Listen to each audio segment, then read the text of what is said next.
മാംസഫിന്റെ ആഭിമുഖ്യത്തിലാണ് നമ്മൾ ഇത്ര ഒരു ക്ലാസ് അറേഞ്ച് ചെയ്തിട്ടുള്ളത്. ഒന്നാമത്തെ ക്ലാസ് കഴിഞ്ഞ ശനിയാഴ്ച കഴിഞ്ഞു. ഇതൊരു പരമ്പരയാണ്. രണ്ടാമത്തെ ക്ലാസ് ഇന്ന് നടക്കാൻ പോവുകയാണ്. ക്ലാസ് എന്ന് പറയാൻ പറ്റില്ല, ഒരു ചർച്ചയാണ്. അതുകൊണ്ടാണ് ലൈവിൽ നമ്മൾ വെച്ചിരിക്കുന്നത്. ആളുകൾ, ഒരുപാട് നേതാക്കന്മാർ, അതുപോലെ നമ്മുടെ ജനങ്ങളുണ്ട്, ആളുകളുണ്ട്. അപ്പോൾ അവരെന്ത് ചിന്തിക്കുന്നു ഇതിനെക്കുറിച്ചിട്ട്. ഇപ്പം റീസെൻ്റ്ലി നമുക്ക് ഈ ക്രീമി ലെയറും അതുപോലെ ഉപസംവരണം എന്നുള്ള ഒരു പുതിയ കോർട്ട് ഓർഡറും കൂടി ഉണ്ടായതിൻ്റെ സാഹചര്യത്തിലാണ് നമ്മൾ ഇത്തരത്തിലൊരു ഒരു ചർച്ച വെച്ചിരിക്കുന്നത്. അപ്പോൾ കഴിഞ്ഞ ശനിയാഴ്ച നമ്മൾ അതിനെക്കുറിച്ചിട്ടുള്ളൊരു ഓവർവ്യൂ ആണ് കൊടുത്തിരുന്നത്. ഇത് എവിടുന്ന് വന്നു, എങ്ങനെ വന്നു, എന്തിനു വേണ്ടിയിട്ട് ഈ സംവരണം വന്നു, ഭാവിയിൽ അതെങ്ങനെ നമുക്ക് പ്രയോജനപ്പെടുത്താം, എങ്ങനെയാണ് അതിന് അധികാരത്തിൽ പങ്കാളിയാകുന്നത്, അതിന് തടഞ്ഞു നിർത്തുന്ന ഘടകങ്ങൾ എന്തൊക്കെയാന്നുള്ളത്. അതിൽ ഏറ്റവും പ്രധാനമായിട്ടുള്ളൊരു കാര്യമാണ് ഈ മതം എന്ന് പറയുന്നത്. മതം അധികാരത്തിന് എങ്ങനെയാണ് ഒരു ടൂളായിട്ട് ഇവിടെ സവർണർ ഉപയോഗിക്കുന്നത് എന്നുള്ളതാണ് നമുക്ക് മനസ്സിലാകാത്തൊരു കാര്യം. ഇതൊക്കെ ഹിഡൻ ആണ്. ഒരുപാട് കാരണങ്ങളുണ്ടെങ്കിലും ഇത് വളരെ ഹിഡൻ ആയിട്ടുള്ള ഒരു കാര്യമാണ് മതം എന്ന് പറയുന്നത്. അപ്പോൾ അതിൽ ഒരു വെളിച്ചം വീശുക എന്നുള്ളതാണ് ഇന്നത്തെ ക്ലാസ്സിലൂടെ നമ്മൾ ഉദ്ദേശിക്കുന്നത്. അപ്പോൾ ഞാൻ അജിത് കുമാർ സാറിനെ ഇതിലേക്ക് ഞാൻ സ്വാഗതം ചെയ്യുന്നു. അജിത് സാറിന്റെ ചെറിയൊരു ഇൻട്രൊഡക്ഷൻ പറയാം. അജിത് സാറ് NIT-യിലാണ് ബിരുദം കഴിഞ്ഞത്. അന്ന് മുതൽ സാറിന്റെ നമ്മുടെ വിഷയങ്ങളെക്കുറിച്ചിട്ടുള്ള അഗാധമായ പഠനവും കാര്യങ്ങളൊക്കെ നടത്തുന്നുണ്ട്. സാറിന്റെ ഇപ്പോഴത്തെ റീസെൻ്റ്ലി അല്ലെങ്കിൽ അന്ന് മുതലുള്ള ഒരു ഗവേഷണം, ഒരു കോർ ഏരിയ എന്ന് പറയുന്നത് അഷ്ടാംഗമാർഗവും അതിൻ്റെ ചരിത്രവും, അതുമായിട്ട് ബന്ധപ്പെട്ടിട്ടുള്ള നമ്മുടെ ചരിത്രമാണ് അദ്ദേഹത്തിൻ്റെ കോർ എന്ന് പറയുന്നത്. അപ്പോൾ വന്നിരിക്കുന്ന എല്ലാവരെയും, Santosh sir, Venugopal sir, Rajith, Pradeep sir, അതുപോലെ നമ്മുടെ state president Shri Murugan sir, എല്ലാവരെയും ഞാൻ ഒന്നുകൂടി ഈ ഒരു ചർച്ചയിലേക്ക് ഞാൻ സ്വാഗതം ചെയ്യുന്നു. നന്ദി. Thank you Ranjith. ജയ്ഭീം. എല്ലാവർക്കും ഒരിക്കൽ കൂടി എൻ്റെ ജയ്ഭീം. ഈ ഒരു സെഷനിലേക്ക് എല്ലാവരും ഞാൻ സ്വാഗതം ചെയ്യുന്നു. ബേസിക്കലി ഇതൊരു ചർച്ച അല്ല. അടിസ്ഥാനപരമായിട്ട് ഇതൊരു എന്താ പറയുക, നമ്മൾ അങ്ങോട്ടും ഇങ്ങോട്ടും ഒരു സംവാദമാണ്. അല്ലെങ്കിൽ ആൾക്കാരെല്ലാവരും കൂടെ അങ്ങോട്ടും ഇങ്ങോട്ടും നമുക്കൊന്ന് പരസ്പരം ഒന്ന് കാര്യങ്ങളെല്ലാം ഒന്ന് സംസാരിക്കുകയാണ്. അപ്പൊ അതിനകത്ത് ഞാൻ കഴിഞ്ഞ സെഷനിൽ ഒരു തുടക്കമിട്ടിരുന്നു. അതായിരുന്നു ആദ്യത്തെ സെഷൻ. ഇത് രണ്ടാമത്തെ സെഷനാണ്. അപ്പൊ ആ രണ്ടാമത്തെ സെഷനിൽ നമ്മൾ കഴിഞ്ഞതിന്റെ തുടർച്ചയായിട്ടാണ് നമ്മൾ ഈ സെഷനും എടുക്കുന്നത്. കഴിഞ്ഞ സെഷനകത്ത് നമ്മൾ സംസാരിച്ചത് ഈ അധികാരത്തിന്റെ ഒരു വടംവലി ഇന്ത്യയിൽ പണ്ട് തൊട്ട് നടക്കുന്നുണ്ട്. അത് ഏതാണ്ട് ചരിത്രാതീത കാലം, അതായത് നമ്മുടെ ഒരു ഇൻഡസ് വാലി സിവിലൈസേഷന്റെ, സിന്ധുവായുടെ സംസ്കാരത്തിന്റെ കാലം തൊട്ടേ ഈ അധികാര വടംവലി നടക്കുന്നതാണ്. അത് ഇന്ന് ഈ 2024 വരെയും അതേ വടംവലിയാണ് നടന്നുകൊണ്ടിരിക്കുന്നത് എന്നുള്ളതാണ് നമ്മൾ അതിനകത്തൂടെ പറഞ്ഞത്. അപ്പൊ അതിന്റെ ഒരു മൊത്തത്തിലുള്ള ഒരു ചരിത്രമാണ് പറഞ്ഞത്. അപ്പൊ ഇന്ന് നമ്മൾ പറയുന്നത് ഈ മതം എന്ന സംഗതി എങ്ങനെയാണ് അധികാരത്തിന് വേണ്ടിയിട്ടുള്ള ഒരു ഉപകരണമാകുന്നത് എന്നുള്ള കാര്യമാണ് നമ്മൾ ഇന്ന് പറയുന്നത്. അപ്പം പലപ്പോഴും മതം വേറെയും അധികാരം വേറെയുമായിട്ടാണ് പലപ്പോഴും ആൾക്കാർ കാണാറുള്ളത്. അപ്പൊ അതുകൊണ്ട് ഇത് തമ്മിലുള്ള ഒരു കണക്ഷൻ എങ്ങനെയാണെന്ന് ആൾക്കാർക്ക് പലപ്പോഴും അത് മനസ്സിലാവാറില്ല. ഒരു മിനിറ്റ്, ഞാനൊന്ന് എൻ്റെ ഇതിൻ്റെ അകത്തുള്ള കുറച്ച് ബ്രൈറ്റ്നെസ് കൂടുതലാണ്, അതൊന്ന് ഞാനൊന്ന് കുറച്ചോട്ടെ.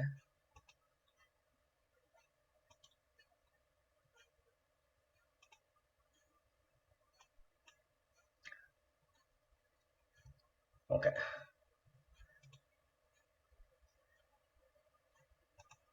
അപ്പോ മതം എങ്ങനെയാണ് നമ്മുടെ ജീവിതത്തിന്റെ അകത്ത് ഒരു വ്യക്തിപരമായ എന്താ പറയാ, ഒരാളുടെ മനസ്സിന്റെ വിഷമങ്ങളെ, അല്ലെങ്കിൽ അയാളുടെ മാനസികമായ അല്ലെങ്കിൽ ആധ്യാത്മികമായ സ്പിരിച്വൽ എന്നൊക്കെ നമ്മൾ പറയുന്ന ആ ഒരു ഫേസ് ആയിട്ടാണ് പലരും മതത്തെ കാണുന്നത്. പക്ഷെ മതം പ്രധാനമായിട്ടും രാഷ്ട്രീയത്തിന് വേണ്ടിയിട്ട് ഉപയോഗപ്പെടുന്ന ഒരു ഉപകരണമാണ്, അല്ലെങ്കിൽ ഒരു ടൂളാണ് എന്നുള്ളത് നമ്മൾ പലപ്പോഴും ഓർക്കാറില്ല. മതം വേറെ, രാഷ്ട്രീയം വേറെ എന്ന രീതിയിലാണ് ആൾക്കാർ കാണുന്നത്. അപ്പൊ നമ്മള് ചില കാര്യങ്ങൾ പരിശോധിച്ചു കഴിഞ്ഞാൽ നമുക്ക് മനസ്സിലാവും, മതത്തിന് നമ്മുടെ വ്യക്തിപരമായ ജീവിതത്തെക്കാൾ ഉപരി രാഷ്ട്രീയത്തിലും അതിൻ്റെതായ ഒരു സ്വാധീനം ഉണ്ടെന്നുള്ളത് മനസ്സിലാവും. അപ്പൊ നമുക്ക് നമ്മുടെ ചരിത്രത്തിനെ ഒരു 2-3 ഘട്ടമായിട്ട് നമുക്കൊന്ന് തിരിക്കാം.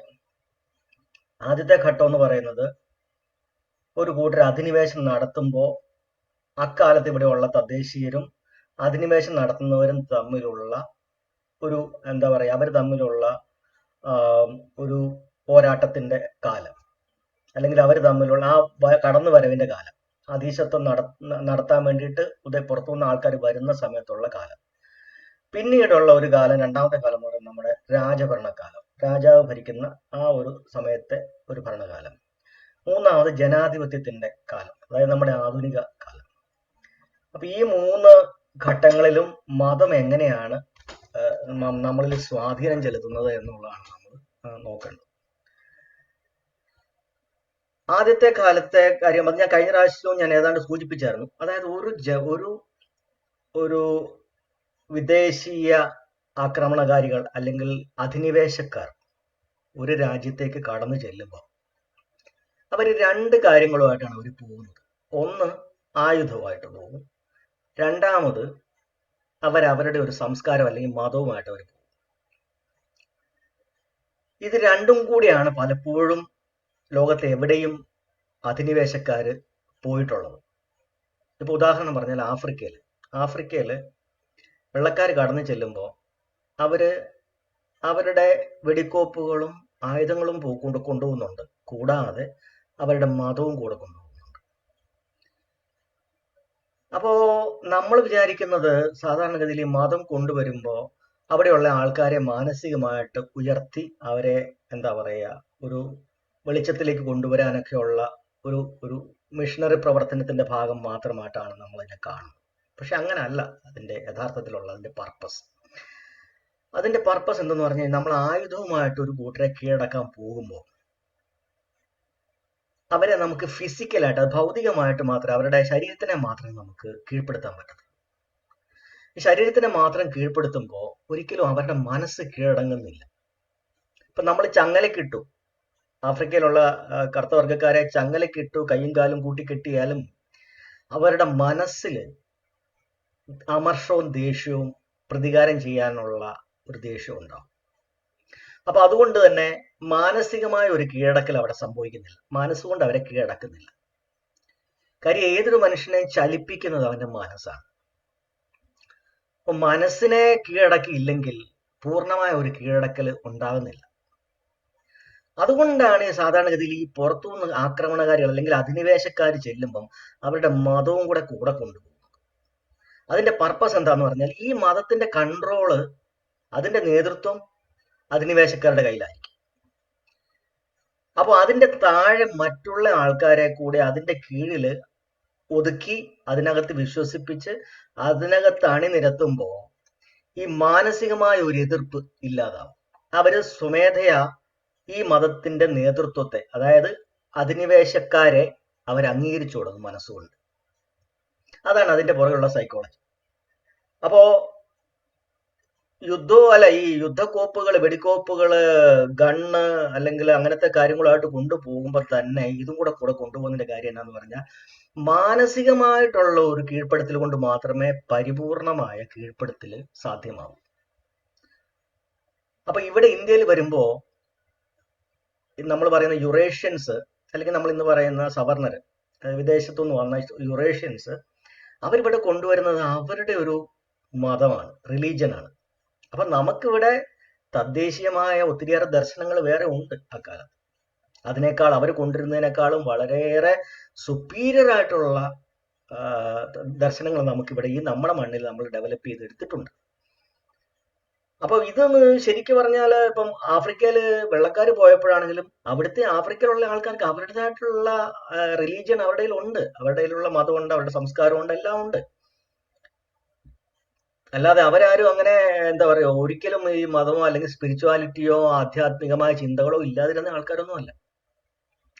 അപ്പൊ അതുകൊണ്ട് അവരെ ഈ പുറത്തുനിന്ന് ചെല്ലുന്ന ആൾക്കാർ അങ്ങ് ഉദ്ധരിച്ച് മുകളിലേക്ക് കയറ്റിയില്ലെങ്കിൽ അവരാരും നന്നാകുകയില്ല എന്നുള്ള തോന്നലൊന്നും ആർക്കും വേണ്ട. പക്ഷെ ഈ കൊണ്ടുപോകുന്നത് പ്രധാനമായിട്ടും മറ്റേ ആൾക്കാരുടെ സംസ്കാരത്തെ ഇവരുടെ സംസ്കാരം കൊണ്ട് കീഴ്പ്പെടുത്തി സാംസ്കാരികമായ ഒരു അധിനിവേശം നടത്താൻ വേണ്ടിയിട്ടാണ് ഈ മതം കൊണ്ടുപോകുന്നത്. എന്താണ് സംസ്കാരം? സംസ്കാരം എന്ന് പറയുന്ന ഒരു ജനത ജീവിക്കുമ്പോൾ അവര് ജീവിതത്തിൽ ഉണ്ടാക്കിയെടുക്കുന്ന സാമൂഹികമായ ശീലങ്ങൾ, കാലങ്ങൾ കൊണ്ട് ഉണ്ടാക്കിയെടുക്കുന്ന ശീലങ്ങൾ, അതിൽ ആഘോഷങ്ങള്, ചിന്താഗതികള്, അവരുടെ ധാർമ്മിക മൂല്യങ്ങള്, അവരുടെ ഉത്സവങ്ങള്, ആഘോഷങ്ങൾ, ഇതെല്ലാം വിശ്വാസങ്ങൾ എല്ലാം കൂടെ ചേർന്നാണ് സംസ്കാരം. അതിന്റെ ശീലങ്ങളുടെ, സാമൂഹിക ശീലങ്ങളുടെ ആകത്തുകയാണ് സംസ്കാരം എന്ന് പറയുന്നത്. അപ്പോ പുറത്തുനിന്നൊരു മതം കൊണ്ടുവരുമ്പോൾ സംഭവിക്കുന്നത് എന്താന്ന് പറഞ്ഞാൽ തദ്ദേശീയമായ ചിന്തകൾ, തദ്ദേശീയമായ മൂല്യങ്ങൾ, തദ്ദേശീയമായ ധാർമ്മിക വ്യവസ്ഥകൾ, ആഘോഷങ്ങൾ, വിശ്വാസങ്ങൾ, അവരുടെ ബാക്കി ജീവിത രീതികളെല്ലാം തന്നെ മാറ്റിമറിച്ച് ഈ പുറത്തുനിന്ന് വരുന്ന ഇവരുടെ ഈ മൂല്യങ്ങൾ പതുക്കെ പതുക്കെ ഈ ജനതയുടെ പുറത്തേക്ക് അടിച്ചേൽപ്പിച്ച് ഈ ജനതയെ അതിനകത്ത് കൊണ്ടുവന്ന് പരിപൂർണമായി ഈ അധിനിവേശക്കാരുടെ കീഴിൽ മനസ്സുകൊണ്ട് അടിമകളാക്കപ്പെടും. ഈ മനസ്സുകൊണ്ട് അടിമപ്പെടുത്താനാണ് ശരിക്കും പറഞ്ഞാൽ മതം ഉപയോഗിക്കുന്നത്. അപ്പോ അധികാരത്തിന് വേണ്ടിയിട്ട് മതം ആ കാലത്ത്, അതായത് ആദ്യം ഞാൻ പറഞ്ഞ ആ കാലഘട്ടത്തിൽ, അതായത് അധിനിവേശത്തിന്റെ കാലഘട്ടത്തിൽ അവർ മതം ഉപയോഗിച്ചത് എങ്ങനെയാണെന്ന് പറഞ്ഞാൽ അവർ കൊണ്ടുവരുന്ന അവരുടെ ഒരു സിസ്റ്റം ഉണ്ട്. ഇപ്പൊ ഇന്ത്യയിലെ കേസിലാണെങ്കിൽ യുറേഷ്യൻസ് വന്നപ്പോൾ അവരവരുടെ യാഗയജ്ഞങ്ങളുമായിട്ടാണ് അവർ വരുന്നത്. ഈ യാഗങ്ങളും യജ്ഞങ്ങളും അതിൻ്റെ രീതിയിലുള്ള മന്ത്രങ്ങളും അതിൻ്റെ രീതിയിലുള്ള ദൈവങ്ങളും അതിൻ്റെ രീതിയിലുള്ള വിശ്വാസങ്ങളൊക്കെയാണ് അവർ കൊണ്ടുവരുന്നത്. അപ്പൊ അവർ കൊണ്ടുവരുന്ന ചില ദൈവങ്ങൾ ഏതൊക്കെയാണ്? ഇന്ദ്രൻ, വരുണൻ, മിത്രൻ, അഗ്നി, വായു, അങ്ങനെ തുടങ്ങിയ കുറെ ദൈവങ്ങൾ. ഇതൊന്നും അല്ല നമ്മുടെ ഇന്ത്യക്കാരുടെ അല്ലെങ്കിൽ ഇന്ത്യയുടെ നമ്മുടെ തദ്ദേശീയ ജനതയുടെ ആരാധനാ രീതികൾ. യാഗയജ്ഞമൊന്നും നമുക്ക് പരിചിതമല്ല. അപ്പൊ ഇവർ പറയുന്നത് എന്താണെന്ന് പറഞ്ഞാൽ ഇവർ കൊണ്ടുവരുമ്പം മറ്റൊരു കാര്യം കൂടെ, ഇതിന്റെ നിയന്ത്രണം ഒരിക്കലും തദ്ദേശ ജനതയ്ക്ക് കൊടുക്കുകയില്ല. തദ്ദേശ ജനതയ്ക്ക് ഇതിന്റെ നിയന്ത്രണം കൊടുത്തു കഴിഞ്ഞാൽ ഇവരുടെ മേൽക്കോയ്മ അവിടെ നടക്കുകയില്ല. അതുകൊണ്ട് തന്നെ അവരെ ഒരു വേറിട്ട സമൂഹമാക്കി നിലനിർത്തിക്കൊണ്ട് മാത്രമേ അവർ ഈ പറയുന്ന പുതിയ മതത്തെ അവരിവിടെ ഇറക്കുമതി ചെയ്യത്തുള്ളൂ. അതും ഒരു പ്രധാനപ്പെട്ട ഒരു പോയിന്റാണ്. അതിന്റെ നേതൃത്വം ഒരിക്കലും ഇവരുടെ കയ്യിൽ നിന്ന് പോകാതെ ആയിരിക്കും അവരതിനെ സൂക്ഷിക്കുക. അതുകൊണ്ട് തദ്ദേശ ജനത എത്രയൊക്കെ ശ്രമിച്ചാലും ഇതിന്റെ നേതൃത്വത്തിൽ എത്തിപ്പെടാൻ പറ്റത്തില്ല. ആ നേതൃത്വം അവർ സെപ്പറേറ്റ് ഒരു ക്ലാസ് ആക്കി അല്ലെങ്കിൽ സെപ്പറേറ്റ് ഒരു വർണ്ണമാക്കി നിർത്തിയിരിക്കുകയാണ്. അതിനുവേണ്ടി തന്നെയാണ് വർണ്ണവ്യവസ്ഥ കൊണ്ടുവന്നത്. ആ വർണ്ണവ്യവസ്ഥ കൊണ്ടുവരുമ്പം അതിന്റെ നിയന്ത്രണം ആ വർണ്ണം ഏറ്റവും മുകളിലുള്ള ബ്രാഹ്മണ വിഭാഗത്തിലേക്ക് മാത്രമായിട്ട് അത് പരിമിതപ്പെടുത്തുകയാണ്, അതിന്റെ പൗരോഹിത്യം.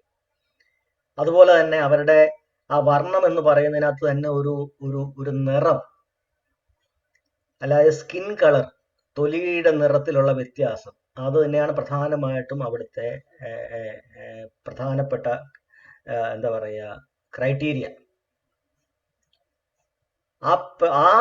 അതിന്റെ അടിസ്ഥാനത്തിൽ തന്നെയാണ് അവർ സെപ്പറേറ്റ് ആയിട്ട് ആൾക്കാരെ നിയമിച്ചത്. പിന്നെ അവർ പല ന്യായീകരണങ്ങളും അതിന് നമ്മളെ ആൾക്കാരെ പറ്റിക്കാൻ പലതും പറയുമെങ്കിലും ഉള്ളിലുള്ളത് വർണ്ണ വിവേചനം തന്നെയാണ്.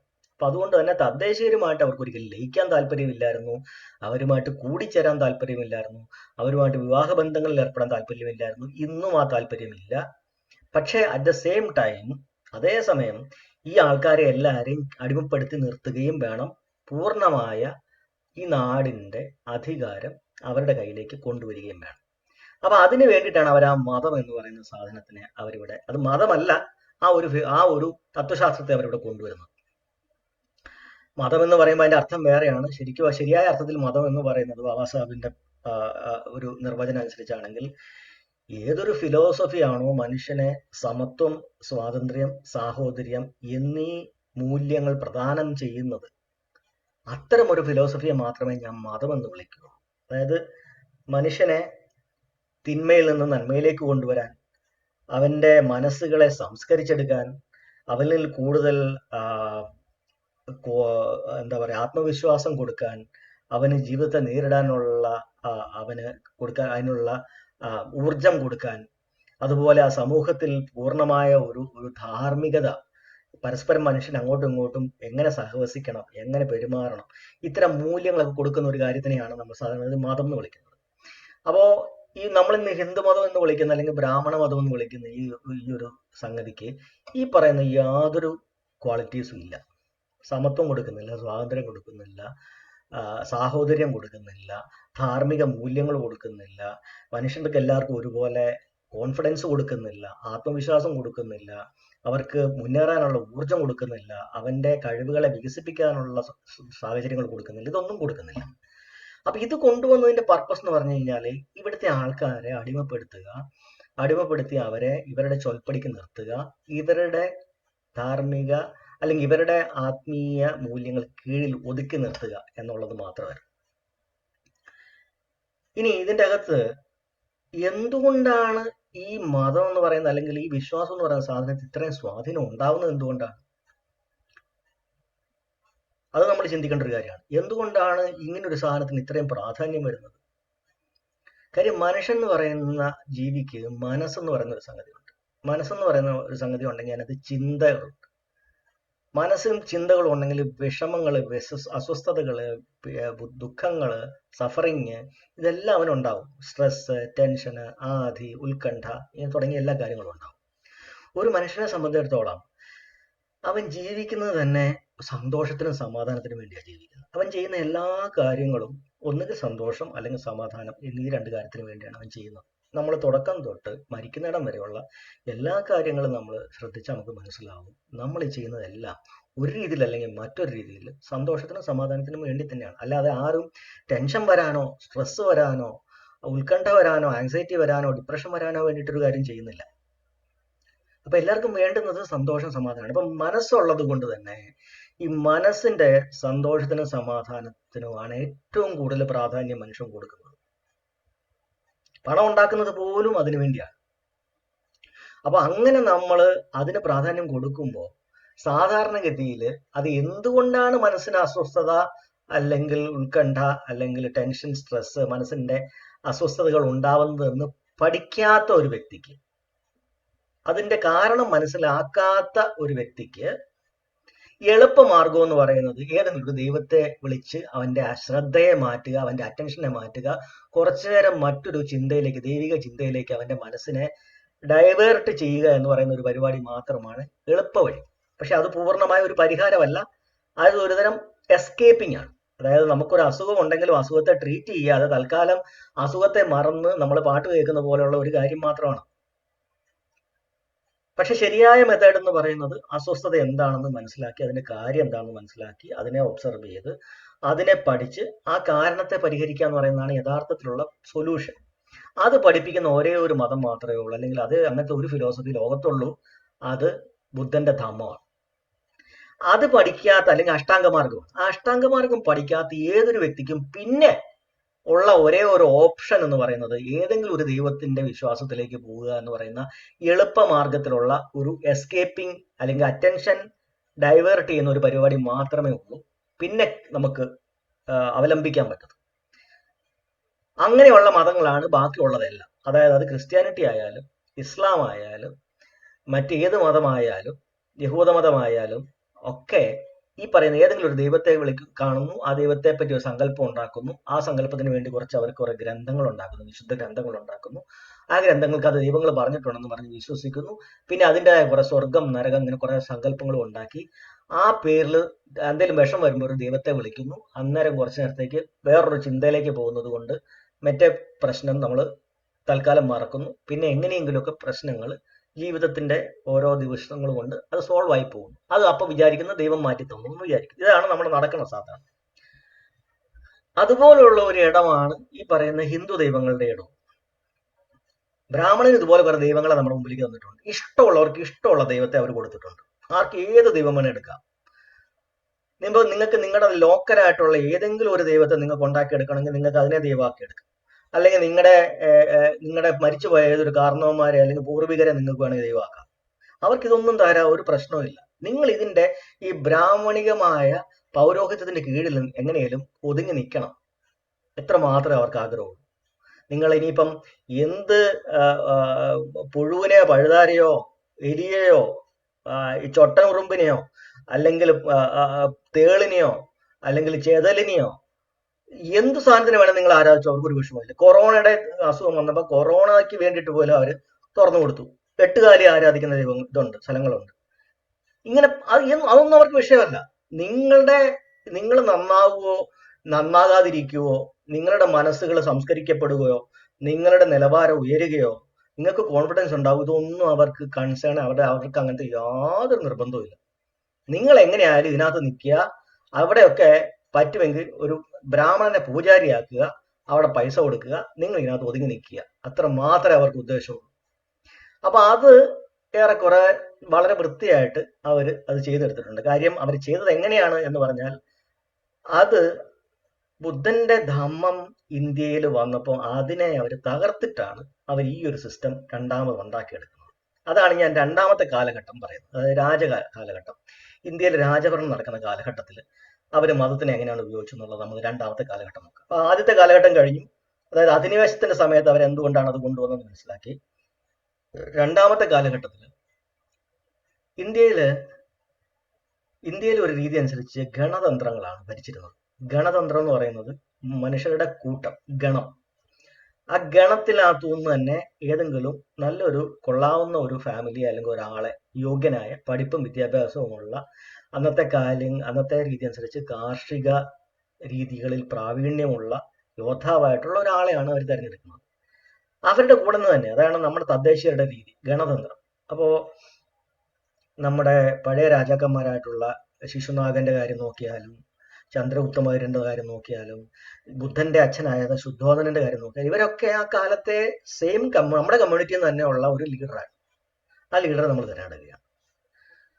അങ്ങനെ ഗണതന്ത്രത്തിൽ നമ്മൾ ജീവിച്ചു പോരുന്ന സമയത്ത് ഇവർക്കത് മനസ്സിലായി, ഈ ഒരു സിസ്റ്റം അതിനകത്ത് നുഴഞ്ഞു കയറാൻ ഇവരെ കൊണ്ട് പറ്റുന്നില്ല. അങ്ങനെയാണ് ഇവരുടെ മതം ഒന്ന് ഇറക്കി നോക്കിയത്. കുറച്ച് രാജാക്കന്മാരെ ഇവർ കയ്യിലെടുത്തു. അതായത് പ്രധാനപ്പെട്ട ഈ വർണ്ണ വ്യവസ്ഥ ഉണ്ടാക്കിയപ്പം ക്ഷത്രിയ എന്ന് പറയുന്ന ഒരു വർണ്ണത്തെ ഇവർ ഉണ്ടാക്കിയെടുക്കുക, അങ്ങനെ പറഞ്ഞു ഉണ്ടാക്കിയെടുക്കുകയാണ്. അതായത് അത് മുഴുവൻ, ആ ജനത മുഴുവൻ രാജഭരണത്തിന് വേണ്ടി മാത്രമായിട്ട് നിയോഗിക്കപ്പെട്ട ഒരു വിഭാഗം, ഒരു വർണ്ണം. കാര്യം ദൈവം അങ്ങനെയാണ് ആൾക്കാരെ ഉണ്ടാക്കിയിരിക്കുന്നത്. ദൈവം മുഖത്തുനിന്ന് ബ്രാഹ്മണനെ, കൈകളിൽ നിന്ന് ക്ഷത്രിയനെ, തുടയിൽ നിന്ന് വൈശ്യനെ, പെരുവരിലും ശൂദ്രനെ, അങ്ങനെയാണ് അവരുടെ സിസ്റ്റം ഉണ്ടാക്കിയെന്നാണ് അവർ നമ്മളിത് പറയുന്നത്. നമ്മുടെ ആൾക്കാർ ഇത് ചെവിക്കൊള്ളുന്നില്ല. പക്ഷെ കുറച്ച് രാജാക്കന്മാരെയൊക്കെ ഇവരുടെ ഈ തന്ത്രത്തിനകത്ത് പെടുത്താൻ പറ്റുന്നുണ്ട്. അതിനകത്ത് പ്രധാന കാര്യം എന്താന്ന് പറഞ്ഞാൽ, അവർ ചില രാജാക്കന്മാർക്ക് ഒരു എന്താ പറയുക, ഒരു നല്ലൊരു ഓഫർ കൊടുത്തു. അതായത് ഈ പറയുന്ന സിസ്റ്റത്തിനകത്ത്, ഞങ്ങളുടെ ഈ സിസ്റ്റത്തിനകത്തോട്ട് വരികയാണെങ്കിൽ നിങ്ങൾക്കും നിങ്ങളുടെ സന്തതി പരമ്പരകൾക്കും മക്കൾക്കും മക്കളുടെ മക്കൾക്കും എപ്പോഴും രാജാവായിട്ട് നിൽക്കാം. അഥവാ ജനമെതിരായാലും പ്രശ്നമില്ല, നിങ്ങൾക്ക് എന്നും ഈ അധികാരം സൂക്ഷിക്കാം. അങ്ങനെ ഒരു ഓഫർ അവർ കൊടുക്കുകയാണ്. പക്ഷെ ശരിക്കുള്ള നമ്മുടെ ഗണതന്ത്രത്തിനകത്ത് അങ്ങനല്ല സിസ്റ്റം. ജനത്തിന് ഇഷ്ടപ്പെട്ടില്ലെങ്കിൽ ആ ഫാമിലിയെ, ആ രാജാവിന്റെ ഫാമിലി അപ്പം തന്നെ അവിടുന്ന് പുറത്താക്കി മറ്റൊരാളെ നമ്മൾ അവിടെ അപ്പോയിന്റ് ചെയ്യും. അങ്ങനെയാണ് ബുദ്ധന്റെ ജീവിതത്തിൽ ഉണ്ടാകുന്നത്. ബുദ്ധൻ സൈന്യത്തിൽ ജോയിൻ ചെയ്തതിന് ശേഷം കോലിയരും ശാക്യരുമായിട്ടുള്ള യുദ്ധത്തിന്റെ അകത്ത്, അതായത് രോഹിണി നദിയുടെ തർക്കത്തെ ചൊല്ലി കോലിയരും ശാക്യരുമായിട്ടുള്ള യുദ്ധത്തിൽ പങ്കെടുക്കാൻ വിസമ്മതിക്കുന്നത് കൊണ്ടാണ് ആ കുടുംബത്തിനെ തന്നെ ഭ്രഷ്ട് കൽപ്പിക്കുമെന്ന് ആ ജനം പറയുന്നു. ഗണം കൂടിയിട്ട് പറയുകയാണ്. അപ്പോൾ അങ്ങനെയാണ് മനസ്സിൽ നിവൃത്തിയില്ലാതെ ബുദ്ധൻ പറയുന്നത്, എൻ്റെ ഫാമിലിയെ നിങ്ങൾ ഭ്രഷ്ട് കൽപ്പിക്കേണ്ട, ഞാനായിട്ട് പൊക്കോളാം എന്ന് പറഞ്ഞ് അദ്ദേഹം പരിവ്രാജകനായി അദ്ദേഹം പോവുകയാണ് ചെയ്തു. അപ്പം അന്ന് അങ്ങനെ ഒരു സിസ്റ്റം ഉണ്ടായിരുന്നു. പക്ഷെ അതിനകത്തു നിന്നുള്ള ആൾക്കാരെ, കുറച്ചു പേരെ ഇവര് യുറേഷ്യൻസ് അവരുടെ ചൊൽപ്പടിയിലേക്ക് കൊണ്ടുവരുന്നത് ഈ ഒരു ഓഫർ കൊടുത്തിട്ടാണ്. അതായത് ഒരിക്കലും നിങ്ങളുടെ കയ്യിൽ നിന്ന് അധികാരം നഷ്ടപ്പെടാതെ സൂക്ഷിക്കാൻ പറ്റും, നിങ്ങൾ ഈ വർണ്ണ വ്യവസ്ഥയിൽ നിങ്ങൾ ചേർന്ന് നിന്നാൽ. അങ്ങനെ കുറച്ച് പേര് ക്ഷത്രിയരായി ആ ബ്രാഹ്മണിക അല്ലെങ്കിൽ യുറേഷ്യൻ സിസ്റ്റത്തിനകത്ത് അതിലേക്ക് സപ്പോർട്ട് ചെയ്ത് പോകുന്നുണ്ട്. അപ്പോഴും പൗരോഹിത്യം ബ്രാഹ്മണൻ തന്നെയാണ്, അവരൊരിക്കലും അത് ആർക്കും വിട്ടുകൊടുത്തിട്ടില്ല. പിന്നീട് നമ്മുടെ ദർശനങ്ങള് നമ്മുടെ തന്നെ രാജാക്കന്മാര് സപ്പോർട്ട് ചെയ്ത്, അതായത് ബുദ്ധൻ അദ്ദേഹത്തിന്റെ ധമ്മത്തെ മുമ്പോട്ടേക്ക് കൊണ്ടുവരുമ്പം ഒത്തിരി നമ്മുടെ കോസല രാജാവായിട്ടുള്ള പ്രസേനജിത്ത്, അങ്ങനെയുള്ള മറ്റു രാജാക്കന്മാരായിട്ടുള്ള എല്ലാവരും, ബിംബിസാരൻ, അങ്ങനെയുള്ളവരെല്ലാവരും അദ്ദേഹത്തെ പിന്തുണച്ച് വരുമ്പോഴത്തേക്ക് പിന്നെയും നമ്മുടെ രാജവംശം നമ്മുടെ തന്നെ തദ്ദേശീയമായ ബൗദ്ധ ദർശനത്തിലേക്ക് പോവുകയാണ്. അങ്ങനെ അത് വന്നാണ് പിന്നീട് ചന്ദ്രഗുപ്ത മൗര്യന്റെ, അദ്ദേഹം ജൈനനാണ്, എങ്കിലും ജൈനവും ബൗദ്ധവും ഒക്കെയാണ് അന്നത്തെ കാലത്ത് കൂടുതൽ ശ്രമണ സംസ്കാരമാണ് നമ്മുടെ. പിന്നെ അശോകന്റെ കാലമാകുമ്പോഴത്തേക്ക് ബൗദ്ധ സംസ്കാരം, ബൗദ്ധ സംസ്കൃതി അല്ലെങ്കിൽ ബൗദ്ധ ആശയങ്ങള്, ബൗദ്ധ ദർശനങ്ങള് ഇന്ത്യ ഒട്ടാകെ ഇന്ത്യയുടെ മതമാക്കി മാറ്റുകയും വിദേശത്തു നിന്ന യുറേഷ്യൻസിന്റെ മതത്തിന് ഇന്ത്യയിൽ സ്ഥാനമില്ലാതാവുകയും ചെയ്തു. അതായത് തദ്ദേശീയര് അവരുടെ തന്നെ ദർശനങ്ങളെ, നമ്മുടെ തന്നെ ദർശനങ്ങളെ മുമ്പോട്ടേക്ക് കൊണ്ടുവരികയും അതിനെ ഇന്ത്യയുടെ പ്രധാനപ്പെട്ട തത്വസംഹിതയാക്കി എടുക്കുകയും അതോടൊപ്പം തന്നെ അശോകൻ ഇതിനകത്തുള്ള എല്ലാ സൂക്തങ്ങളെയും ശിലാശാസനങ്ങളിൽ ഇന്ത്യ ഒട്ടാകെ സ്ഥാപിക്കുകയും ചെയ്തു. 84,000-ഓളം സ്തൂപങ്ങൾ ഇന്ത്യയുടെ പല ഭാഗത്തായിട്ട് അദ്ദേഹം സ്ഥാപിച്ചു. അപ്പൊ അതിന്റെ അർത്ഥം പൂർണ്ണമായിട്ട് നമ്മുടെ ദർശനങ്ങൾ പിന്നെയും മേൽക്കൈ നേടി. വിദേശത്തു നിന്ന് വന്ന അധിനിവേശക്കാരുടെ ഈ പറയുന്ന വർണ്ണവ്യവസ്ഥയിൽ അധിഷ്ഠിതമായ യാഗ യജ്ഞ സംസ്കാരങ്ങൾ അധിഷ്ഠിതമായ ഋഗ്വേദത്തിലുള്ള വൈദിക മതത്തെ ഇന്ത്യക്കാർ തള്ളിക്കളഞ്ഞു. അപ്പൊ അവിടെ ബ്രാഹ്മണർക്ക് നമ്മുടെ മേലുള്ള പിടി, കൺട്രോള്, അധികാരം കംപ്ലീറ്റ് പോയി. അപ്പൊ ഇവിടെ ഞാൻ പറയുന്നതാണ് മതം എങ്ങനെയാണ് അധികാരത്തിന് വേണ്ടി ഉപയോഗപ്പെടുത്തുന്നുള്ളതിന്റെ ആ ഒരു വടംവലിയാണ്. അപ്പൊ അത് അവരുടെ കയ്യിൽ നഷ്ടപ്പെട്ടപ്പോൾ അവരുടെ അടുത്ത പടി എങ്ങനെയും മതപരമായ ആധിപത്യം ഈ തദ്ദേശീയ ജനതയുടെ മേൽ ഉണ്ടാക്കിയെടുത്തേ പറ്റൂ, അല്ലെങ്കിൽ അവരുടെ ഒരു അധിനിവേശ അജണ്ടകളും ഇവിടെ നടക്കില്ല എന്ന് അവർക്ക് മനസ്സിലായി. അങ്ങനെയാണ് ബുദ്ധന്റെ ഭിക്ഷു സംഘത്തിനകത്ത് വൻതോതിൽ അവർ നുഴഞ്ഞു കയറുകയും അവർ ബുദ്ധന്റെ മരണത്തിന് ശേഷം, പരിനിർവാണത്തിന് ശേഷം ഇതിൻ്റെ അകത്തുള്ള എല്ലാ ആശയങ്ങളെയും വക്രീകരിച്ച് യഥാർത്ഥത്തിലുള്ള അഷ്ടാംഗ മാർഗത്തെ തമസ്കരിച്ച് അവരുടേതായ രീതിയിലുള്ള അഷ്ടാംഗ മാർഗത്തിന്റെ ഒരു ഫേക്ക് ആയിട്ടുള്ള ഒരു അഷ്ടാംഗ മാർഗത്തിനെ അവർ മുമ്പോട്ടേക്ക് വെച്ച് അതിന്റെ ഓർഡർ തെറ്റിച്ച് അതിന്റെ അർത്ഥങ്ങൾ തെറ്റിച്ച് അതിന്റെ വ്യാഖ്യാനങ്ങൾ മാറ്റി അതിനകത്ത് ഒത്തിരിയേറെ അന്ധവിശ്വാസങ്ങളും പിന്നെ മിസ്റ്റിക് ആയിട്ടുള്ള അഭൗമമായിട്ടുള്ള കുറേയേറെ കൺസെപ്റ്റുകളും കുറെ ആരാധനാമൂർത്തികളെയും അവതാരങ്ങളെയും എല്ലാം കൊണ്ട് കുത്തി നിറച്ച് മറ്റൊരു സാധനം ഇവർ ഉണ്ടാക്കിയെടുത്തിട്ട് യഥാർത്ഥത്തിലുള്ള ധമ്മത്തിന്റെ ആചാര്യന്മാരെ അല്ലെങ്കിൽ ഭിക്ഷുക്കളെ കൊന്നൊടുക്കുകയും അതിനെ ഫോളോ ചെയ്യുന്ന ആൾക്കാരുടെ വിദ്യാഭ്യാസം നഷ്ടപ്പെടുത്തുക, അവർക്ക് നിരോധിക്കുകയും അവരെ മുഖ്യധാരയിൽ നിന്ന് അകറ്റുകയും അവരെ ഹീനരായി മുദ്രകുത്തുകയും അവരെ തൊട്ടുകൂടാത്തവരായി മാറ്റുകയും ചെയ്ത് പരിപൂർണമായിട്ട് അവരുടെ ഭീഷണികളെല്ലാം അവർ ഇല്ലാതാക്കിയിട്ട് പൂർണ്ണമായി രണ്ടാമത് മഹായാന എന്ന് പറയുന്ന ഒരു രീതിയിലുള്ള ബുദ്ധൻ പറഞ്ഞിരുന്ന ഘടകവിരുദ്ധമായ മറ്റൊരു സാധനത്തെ അവര് ബ്രാഹ്മണ ബുദ്ധിസം ഇവിടെ ഉണ്ടാക്കിയെടുക്കുകയാണ്. എന്നിട്ട് എല്ലാ വിഹാരങ്ങളും അവർ പിടിച്ചെടുത്തു. അതിനകത്ത് പിന്നീട് മന്ത്രങ്ങളും തന്ത്രങ്ങളും കൊണ്ടുവന്നത് താന്ത്രിസമാക്കി, താന്ത്രിക ബുദ്ധിസമാക്കി, വജ്രയാനയാക്കി, തന്ത്രയാനയാക്കി, പല പല പേരുകളിൽ കൊണ്ടുവന്നു. പല അവതാരങ്ങളുടെ കഥകൾ കൊണ്ടുവന്നു. ബുദ്ധനെ തന്നെ ഒരു വിഷ്ണുവിന്റെ അവതാരമാക്കി കാണിച്ച് ബുദ്ധനെ തന്നെ ആരാധിക്കാൻ. അപ്പം എങ്ങനെയും ആരാധനയും പൗരോഹിത്യവും തിരിച്ചു കൊണ്ടുവരണം, എങ്കിൽ മാത്രമേ ബ്രാഹ്മണന് പിന്നെയും പുരോഹിതനായി നിലനിൽക്കാൻ സാധിക്കൂ. ബ്രാഹ്മണന് പുരോഹിതനായി നിന്നെങ്കിൽ മാത്രമേ ഈ ജനതയുടെ മേൽ മാനസികമായ ആധിപത്യം അവർക്ക് സ്ഥാപിക്കാൻ സാധിക്കൂ. അതിനുവേണ്ടിയാണ് അവർ ആ കളികളെല്ലാം കളിച്ചത്. അതിനകത്ത് കുറേയേറെ കൺസെപ്റ്റുകളും കാര്യങ്ങളും ഉണ്ട്. അത് നമ്മൾ പിന്നീട് മറ്റൊരു വീഡിയോയിൽ എക്സ്പ്ലെയിൻ ചെയ്യാം.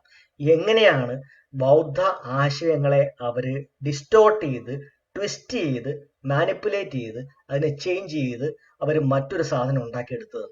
അന്ധവിശ്വാസങ്ങളും ഒത്തിരിയേറെ അബദ്ധങ്ങളായിട്ടുള്ള സയൻസിന്, ശാസ്ത്രത്തിന്, അല്ലെങ്കിൽ യാഥാർത്ഥ്യത്തിലെ റിയാലിറ്റിക്ക് ഒരിക്കലും നിരക്കാത്ത ഒത്തിരിയേറെ കാര്യങ്ങൾ അവരതിനകത്ത് കുത്തി നിറച്ചു. നമ്മളിപ്പോൾ ബുദ്ധമതം എന്ന് കേട്ടാൽ പോലും നമുക്ക് ഈ നേപ്പാളിലും ടിബറ്റിലും ഒക്കെ കിടന്ന് കാണിച്ചു കൂട്ടുന്ന ഓരോരോ ഈ സ്റ്റുപ്പിഡിറ്റിയാണ് നമുക്ക് മനസ്സിൽ ഓർമ്മ വരുന്നത്. പക്ഷെ ഇതൊന്നും അല്ല ബുദ്ധൻ പഠിപ്പിച്ചത്. ബുദ്ധന്റെ അഷ്ടാംഗമാർഗം ഇതൊന്നുമല്ല. അത് കംപ്ലീറ്റ്ലി സയന്റിഫിക് ആയിട്ട്, പ്യുവറായിട്ട് നമ്മുടെ പ്രപഞ്ചത്തിന്റെ നിയമങ്ങളെ മാത്രം, യാഥാർത്ഥ്യങ്ങളെ മാത്രം ആശ്രയിച്ചിട്ടുള്ള ഒരു സയന്റിഫിക് ആയിട്ടുള്ള ഒരു മെത്തേഡ് അഷ്ടാംഗമാർഗം. അതല്ല ഇപ്പൊ ബുദ്ധമതം എന്ന് പറഞ്ഞാൽ നമുക്ക് കേൾക്കുമ്പോൾ നമുക്ക് ആദ്യം തന്നെ തോന്നുന്നത്, പലർക്കും അത് നമ്മൾ പറയുമ്പോൾ തന്നെ ഒരു അവജ്ഞ ഉണ്ടാക്കും. ബുദ്ധമതം ഒരു പഴയ സാധനമല്ലേ, അതിനകത്താണോ നിങ്ങൾ പോകുന്നത് എന്നായിരിക്കും അവർ ചോദിക്കുന്നത്. അപ്പൊ യഥാർത്ഥത്തിലുള്ള അഷ്ടാംഗമാർഗം എപ്പോഴേ കുഴിച്ചു മൂടപ്പെട്ടു. അപ്പൊ നമ്മൾ ഈ കാണുന്ന സാധനം അല്ല ബുദ്ധൻ പറഞ്ഞത്, ഇതൊന്നും അല്ല ബുദ്ധൻ പറഞ്ഞത്. അപ്പം ആ ഒരു എന്താ പറയാ, ഒരു ഫേക്ക് സാധനം ഇന്ത്യയിൽ ഉണ്ടാക്കി അതിന്റെ പേരിൽ പൂർണ്ണമായി എല്ലാ വിഹാരങ്ങളും പിടിച്ചെടുത്ത് അവിടെയെല്ലാം ആരാധനാമൂർത്തികളെയും വിഗ്രഹങ്ങളെയും സ്ഥാപിച്ച് അതെല്ലാം കാശുണ്ടാക്കാനും സമ്പത്തുണ്ടാക്കാനും അതോടൊപ്പം തന്നെ മനുഷ്യന്റെ മുകളിൽ, തദ്ദേശീയരുടെ മുകളിൽ ആധിപത്യം സ്ഥാപിക്കാനും വേണ്ടിയിട്ട് അവർ ഉണ്ടാക്കിയെടുത്തു. കാര്യം ഈ പറയുന്നതൊന്നും നമ്മുടെ പൂർവികരുണ്ടാക്കിയതല്ല. ഈ പറയുന്ന ഇവരുടെ ബ്രാഹ്മണ മതം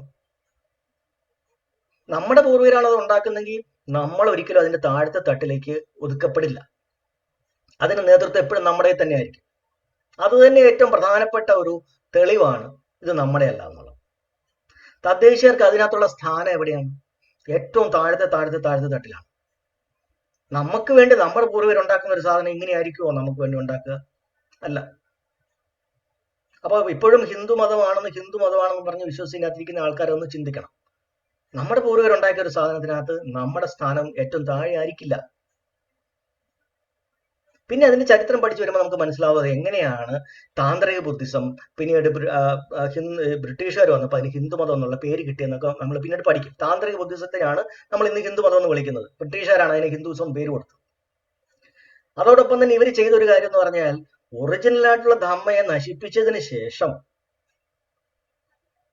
ഇന്ത്യയിൽ അവർക്കെതിരായിട്ടുള്ള എല്ലാ ശബ്ദങ്ങളെ അടിച്ചമർത്തിയതിനു ശേഷം ശരിയായ ഒറിജിനൽ ധമ്മത്തെ ഫോളോ ചെയ്തിരുന്ന തേരവാദ ഭിക്ഷുക്കളെ ഇന്ത്യയിൽ നിന്ന് കൊന്നൊടുക്കുകയും അടിച്ചമർത്തുകയും അവർ പലായനം ചെയ്ത് ഇന്ത്യയിൽ നിന്ന് പോവുകയും ചെയ്തപ്പോൾ പൂർണ്ണമായ കുത്തക ഇവരുടെ കയ്യിൽ കിട്ടിയതിനു ശേഷം ഇവര് പറഞ്ഞു, ഞങ്ങളാണ് അരിയർ. ഈ അരിയർ എന്ന് പറയുന്ന വാക്ക് നമ്മൾ എപ്പോഴും പറയുന്നത്, ബുദ്ധന്റെ കാലത്ത് പറയുന്നത്, നമ്മുടെ ഈ പറയുന്ന ധമ്മവും കാര്യങ്ങളും മനസ്സിലാക്കി വിദ്യാഭ്യാസം ഉള്ളവരെയാണ് നമ്മൾ അരിയർ എന്ന് വിളിക്കുന്നത്. ആ പേര് പോലും ഇവരെടുത്തു. ആ പേരെടുത്തു, സംഘം എന്നുള്ള വാക്കെടുത്തു, സ്വസ്തിക എന്ന് പറയുന്ന ഒരു എന്താ പറയാ കലാപ കണങ്ങളെ സൂചിപ്പിക്കുന്ന ഒരു സിമ്പലാണ് സ്വസ്തിക. അതുപോലും ഇപ്പം അവരുടെ സാധനമാക്കി മാറ്റി. അതിന്റെ അർത്ഥമൊക്കെ ഞാൻ പിന്നീട് പറഞ്ഞുതരാം, സ്വാസ്തിക എന്നുള്ളത് അത് എന്തുകൊണ്ടാണ് വരുന്നത് എന്നുള്ളത്. അതുപോലെ തന്നെ കാഷായ വസ്ത്രം ഇവരെടുത്തു. തലമുണ്ടനം പരിപാടി ഇവർ തുടങ്ങി. തലമുണ്ടനം ചെയ്യുന്നതൊക്കെ ശരിക്കും പറഞ്ഞാൽ നമ്മൾ ഭിക്ഷുവായിട്ട് വരുമ്പോൾ ഓർഡിനേഷൻ എടുക്കുമ്പോൾ നമ്മൾ ചെയ്യുന്ന ഒരു കാര്യമാണ്. അത്തരം ചെയ്തിരുന്ന വിഹാരങ്ങൾ തിരുപ്പതി അടക്കവും അല്ലെങ്കിൽ പളനി അടക്കമുള്ള സ്ഥലങ്ങളെല്ലാം അവർ സ്വന്തമാക്കി. അവിടെയൊക്കെ അവർ വേറെ ഓരോരോ അവരുടേതായിട്ടുള്ള രീതിയിലുള്ള വിഗ്രഹങ്ങളെ അവർ സ്ഥാപിച്ചു. പലതും ബുദ്ധന്റെ പ്രതിമയെ മോഡിഫൈ ചെയ്ത സാധനങ്ങളാണ്. അത് പലയിടത്തും നമ്മൾ തെളിഞ്ഞിട്ടുണ്ട്. ഇന്ത്യയിൽ എവിടെ കുഴിച്ചു നോക്കിയാലും ബൗദ്ധമതത്തിന്റെ അവശിഷ്ടങ്ങൾ മാത്രമേ ഇന്ത്യയിലുള്ളൂ. അപ്പൊ അങ്ങനെ ആ മതത്തിനെ അവർ രണ്ടാമത് ഹൈജാക്ക് ചെയ്ത് അത് പിടിച്ചെടുത്ത് അതിന്റെ മുഴുവൻ എല്ലാ സ്ട്രക്ചറുകളെയും എല്ലാ മേഖലകളെയും കൈക്കലാക്കി പിന്നെയും രണ്ടാമത് അവർ ഇന്ത്യയുടെ ജനങ്ങളുടെ മനസ്സുകളുടെ മുകളിൽ ആധിപത്യം സ്ഥാപിച്ചു. അപ്പൊ ഇത് രാജഭരണകാലം. ഇനി മൂന്നാമതൊരു കാലമുണ്ട്, ആധുനിക ജനാധിപത്യത്തിന്റെ കാലം. അപ്പൊ ഈ ജനാധിപത്യത്തിന്റെ കാലത്ത് എന്താണ് സംഭവിച്ചത്? രാജഭരണകാലത്ത് ഈ ബ്രാഹ്മണർക്ക് അല്ലെങ്കിൽ സവർണർക്ക് അവർക്കൊരു ചെറിയ സെപ്പറേറ്റ്, ആരുമായിട്ടും തൊടാതെ, ആരുമായിട്ടും ടച്ച് ചെയ്യാതെ, ആരുമായിട്ടും മിക്സപ്പ് ആവാതെ സെപ്പറേറ്റ് ആയിട്ട് അവർക്ക് ജീവിക്കാമായിരുന്നു. അതായിരുന്നു അവർ ഇഷ്ടപ്പെട്ടിരുന്നത്. അതായത് ഇപ്പം ഈ മുഗളന്മാർ ഇന്ത്യയിൽ വരുമ്പോഴും അതും രാജവംശമാണ്. അപ്പോഴും ഇന്ത്യയിലെ ജനങ്ങളുടെ മുകളിൽ ആധിപത്യം ഉള്ളവർ ബ്രാഹ്മണർ തന്നെയാണ്. അതുകൊണ്ട് മുഗളന്മാർ ഒരിക്കലും ബ്രാഹ്മണരെ ബുദ്ധിമുട്ടിച്ചിട്ടില്ല. അവരോട് അവരുടെ രീതികളെല്ലാം അംഗീകരിച്ചു കൊടുത്തു തന്നെയാണ് ഇന്ത്യയിൽ മുഗളന്മാരും ഭരിച്ചിട്ടുണ്ടായത്. ബ്രിട്ടീഷുകാരും വരുമ്പോൾ ആദ്യം അവരും അത് തന്നെ ചെയ്തത്. അവർ ഇന്ത്യയിലുള്ള ബ്രാഹ്മണിക വ്യവസ്ഥയൊന്നും അധികം തകർക്കാനൊന്നും അവർ പോയില്ല. പക്ഷെ അവരുടേതായിട്ടുള്ള ഒരു റിലീജിയനുമായിട്ട് അവർ വന്നു. അസംതൃപ്തരായിട്ടുള്ള കുറച്ച് ആൾക്കാർക്ക് അതിലേക്ക് പോകാൻ അവർക്ക് സാഹചര്യം ഉണ്ടായി, അവർ പോയി. അങ്ങനെയാണ് കുറച്ച് ക്രിസ്ത്യാനിറ്റികൾ വരുന്നത്. ഇസ്ലാമിലേക്കും ആൾക്കാർ പോകുന്നത് അതുപോലെയാണ്. മറ്റൊരു മതം വരുമ്പോൾ അതിലേക്ക് പോവുകയാണ് ചെയ്യുന്നത്. അതായത് ഈ ബ്രാഹ്മണന്റെ ചവിട്ടടിയിൽ നിന്ന്, അവന്റെ മനുസ്മൃതിയുടെ നിയമങ്ങൾക്ക് കീഴിൽ നിന്ന് മറ്റൊരു ഒരു എന്താ പറയാ ശ്വാസം വിടാൻ മറ്റൊരു സാധനം വരുമ്പോൾ അതിലേക്ക് പോവുകയാണ് മനുഷ്യൻ സ്വാഭാവികമായിട്ട് ചെയ്യുന്നത്. അങ്ങനെയാണ് ഇന്ത്യയിലെ മുസ്ലിങ്ങളും ക്രിസ്ത്യാനികളും ഉണ്ടാവുന്നത്. അല്ലാതെ ഇവരാരും വെളിയിൽ നിന്ന് വന്നവരല്ല. നമ്മൾ പറഞ്ഞിട്ടുണ്ട്. നമ്മുടെ തന്നെ ജനം പല കാരണങ്ങൾ കൊണ്ട് ബ്രാഹ്മണന്റെ ചവിട്ടടി സഹിക്കാൻ മേലാതെ മറ്റു മതങ്ങൾ വന്നപ്പം ഒരു ഒരു എന്താ ഒരു ജീവവായു തപ്പിപ്പോയതാണ്. അതും നല്ലതായിട്ടല്ല, പക്ഷെ ഇതിനേക്കാളും ഭേദമാണ് എന്ന് വിചാരിച്ച് പോയതാണ്. കാര്യം ആ മതങ്ങൾക്കകത്ത് ഈ പോകുന്ന ആൾക്കാർ അവരുടെ ജാതിയായിട്ട് പോയാലും പക്ഷെ ആ മതം അത് പറയുന്നില്ല. മതത്തിന്റെ ഗ്രന്ഥത്തിനകത്ത് ജാതി വ്യവസ്ഥ, അതായത് മനുഷ്യനെ ദൈവം ഇങ്ങനെ പലതായിട്ടാണ് സൃഷ്ടിച്ചത്, നീ ഇങ്ങനെ ചെയ്താൽ മതി, നീ അങ്ങനെ ചെയ്താൽ മതി എന്നുള്ള നിയമങ്ങളൊന്നും അതിനകത്തില്ല. അപ്പൊ അറ്റ്ലീസ്റ്റ് ദൈവത്തിന്റെ മുൻപിലെങ്കിലും അവര് തുല്യരാണെന്നുള്ളൊരു തോന്നലെങ്കിലും ഉണ്ട്. ഇതിനകത്ത് അതുപോലും ഇല്ല. ദൈവത്തിന് മുന്നിൽ പോലും തുല്യരല്ല. നമുക്ക് ദൈവത്തിനോട് പോലും പരാതി പറയാൻ പറ്റത്തില്ല. നീ ഇപ്പൊ അഥവാ ഏതെങ്കിലും ഒരു നീച്ച ജാതിയിലാണ് ജനിച്ചിരിക്കുന്നെങ്കിൽ അത് നിനക്ക് ദൈവം തന്ന ശിക്ഷയാ. പിന്നെ നീ ആ ദൈവത്തിനോട് പോയി രണ്ടാമത് കംപ്ലൈന്റ് പറയാൻ പറ്റത്തില്ല. നിനക്ക് ദൈവം തന്ന ശിക്ഷ എന്നാ പറഞ്ഞിരിക്കുന്നത്. അപ്പൊ അങ്ങനെ ആ അവനവന്റെ എല്ലാ ദുരിതങ്ങളും അവനവന്റെ തന്നെ ചെയ്തികളുടെ ഫലമാണെന്ന് സ്വയം ആശ്വസിച്ച് സമ്മതിച്ച് സഹിച്ച് പിന്നെയും അവന്റെ ജോലികൾ, കുലത്തൊഴില്, കുലധർമ്മം, തോട്ടിപ്പണിയാണ് തോട്ടിപ്പണി, അത് ഒരു പരിപൂർണ മനസ്സോടുകൂടി അത് ചെയ്യുക എന്നുള്ള രീതിയിലേക്ക് സ്വയം ഒതുങ്ങിക്കൂടുന്ന, ഒരു പ്രതിഷേധത്തിന്റെ സ്വരം പോലും ഇല്ലാതെ ഒതുങ്ങിക്കൂടി മനുഷ്യൻ സഹിച്ച് ഒതുങ്ങി അടിമയാകാനായിട്ട് ശീലിപ്പിച്ച ഒരു സാധനമാണ് ഇപ്പൊ നമ്മുടെ ഈ ബ്രാഹ്മണ മതം. അത് തന്നെയാണല്ലോ ഇന്നാള് മോദി ഈ തൂപ്പുകാരുടെ ഒരു ഒരു ഡ്രാമ കളിച്ചു. അതായത് ഒരു തൂലുമൊക്കെ കൈ കൊടുത്ത് ഒരു ദിവസം രാവിലെ കുറച്ച് മറ്റേ ഓഫീസേഴ്സ് തന്നെ കൊണ്ട് കുറച്ച് ചവറൊക്കെ ഇട്ടിട്ട് പുള്ളി തന്നെ തൂത്തതിന് ശേഷം പറഞ്ഞു, ഇതെനിക്ക് ഭയങ്കരമായ ഒരു ആത്മീയപരമായ എന്താ പറയാ ഒരു വല്ലാത്ത ഒരു അനുഭൂതി, ഭയങ്കരമായ ഒരു ഇതുണ്ടാക്കുന്നു പറഞ്ഞു. അപ്പൊ അതുകൊണ്ട് എല്ലാവരും ഈ തൊഴിൽ ചെയ്യുന്നവരൊക്കെ അത് പരിപൂർണ മനസ്സോടുകൂടി, പൂർണ്ണ മനസ്സോടുകൂടി, അങ്ങ് സന്തോഷത്തോടുകൂടി, ഭയങ്കരമായ ആഹ്ലാദത്തോടുകൂടി, പുളകത്തോടുകൂടി ഇത് ചെയ്യണമെന്ന്.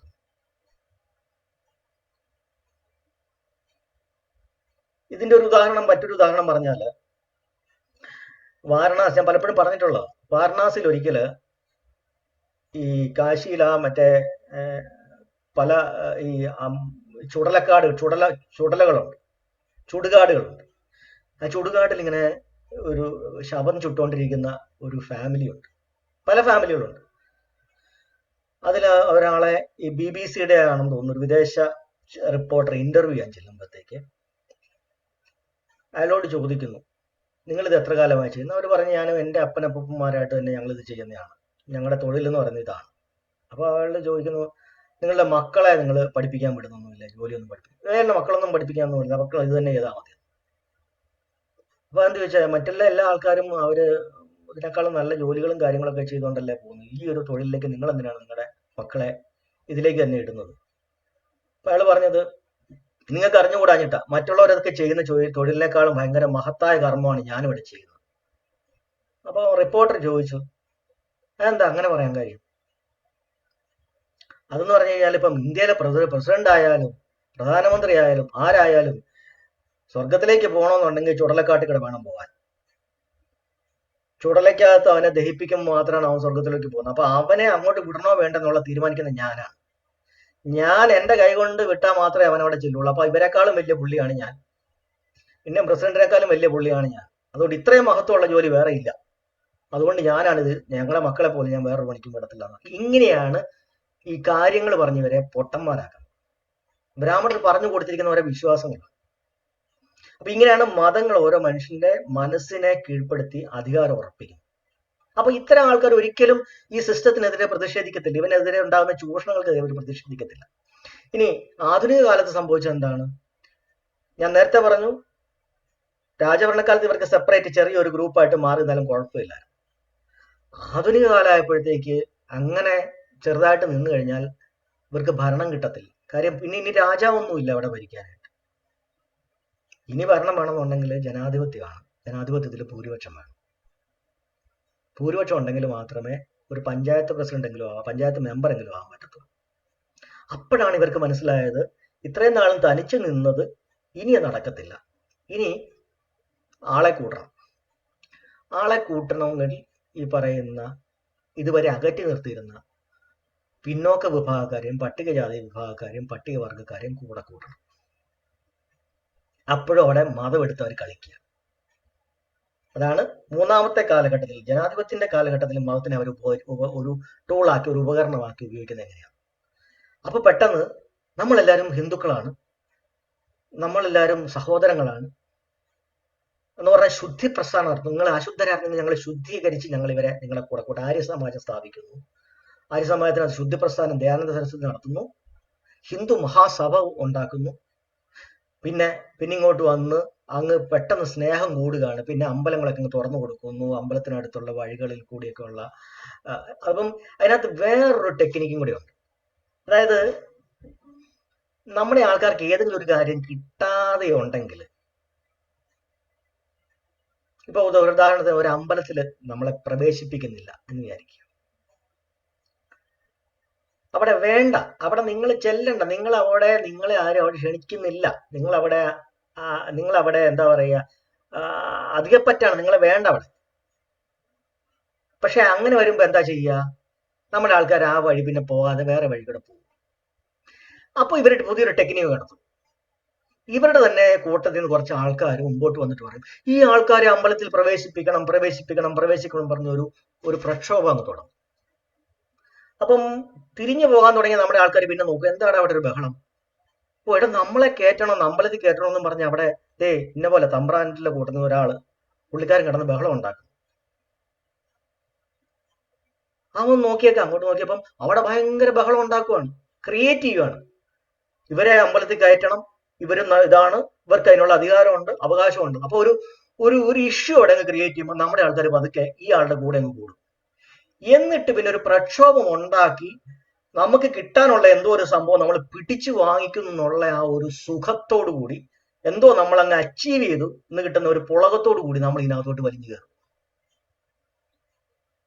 കയറിയാൽ അവിടെ മുകളിലെങ്ങാനും പോയില്ല, ഇവിടെ തന്നെ കിടക്കത്തേ ഉള്ളൂ, ആ താഴത്തെ സ്ലോട്ടിൽ കിടക്കത്തേ ഉള്ളൂ. പക്ഷെ എന്തോ ഒരു സാധനം നമ്മൾ ഫൈറ്റ് ചെയ്ത് നേടിയെന്നുള്ള അത്ര ഒരു സാറ്റിസ്ഫാക്ഷൻ ഇവർ ഉണ്ടാക്കിയെടുക്കും. അതായത് നമുക്ക് ഇല്ലാതിരുന്ന സാധനം നമ്മൾ ഫൈറ്റ് ചെയ്ത് ഉണ്ടാക്കിയെടുക്കും.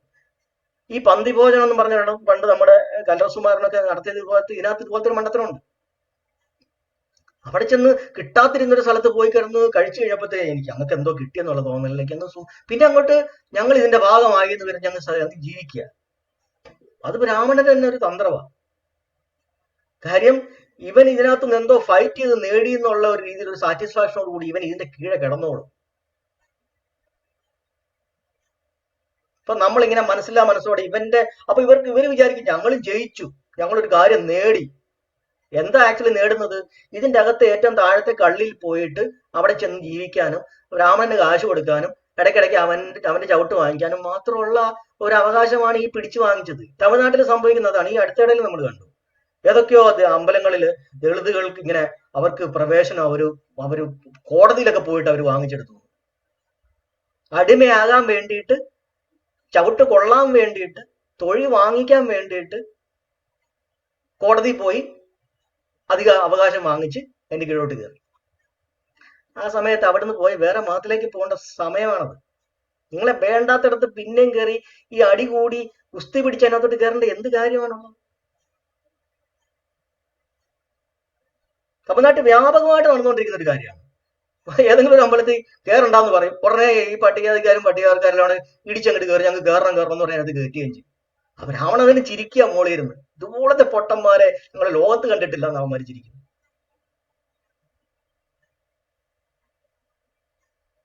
അടിമയാകാൻ വേണ്ടി ക്യൂ നിന്ന് കുസ്തി പിടിച്ച് അകത്ത് കയറുക, ടിക്കറ്റ് എടുത്ത് ഇടിച്ച്.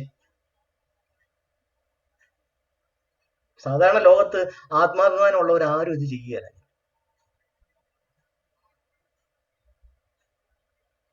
അപ്പോ ഇതിനകത്ത് സംഭവിക്കുന്ന എന്താണ്?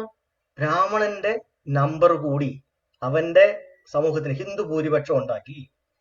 OBC യെ കൂട്ടി, SC യെ കൂട്ടി, ST യെ കൂട്ടി.